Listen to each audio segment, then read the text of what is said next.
Hello, my name is Michael P. Atkinson, and I'm pleased to present some background here for you about this Passacaglia by Max Reger, presented in a brand new arrangement by yours truly and performed by the Knights and special guest BalletCollective and filmed right here in the Metropolitan Museum of Art's Musical Instruments collection.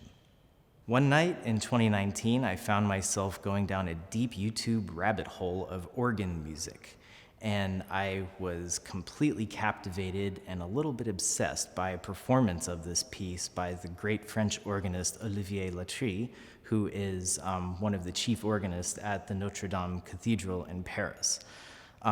I watched this video a number of times, and the idea of it being performed by a large string orchestra with a choir of low woodwinds started to kind of take hold in my mind. But at the time, I didn't really have a way to get the project going, so I just filed it away for later. In March 2020, the Knights were looking for projects to do during the lockdown. And despite the obvious logistical and musical challenges, I thought this piece by Reger could be a good choice, and we decided to go for it. In order to accomplish this, I first arranged the music from organ to fit my preferred ensemble size, and then I also created a special play-along track as an MP3.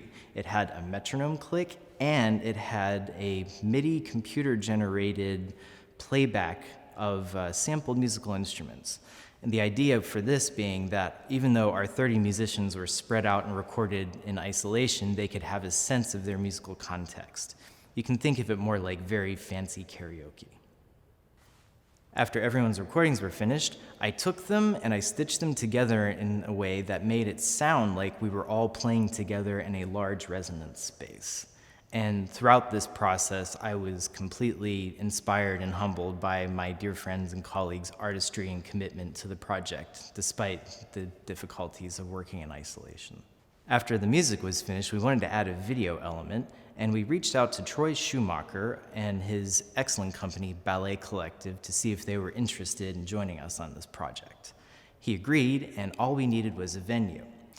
Bridget Mundy, the Knights executive director, made the connection to the folks here at the Met, and we were able to secure this location to film. And Troy's choreography illuminates both the music and the space in a uniquely beautiful way, and I'm thrilled to share that with you now. Enjoy.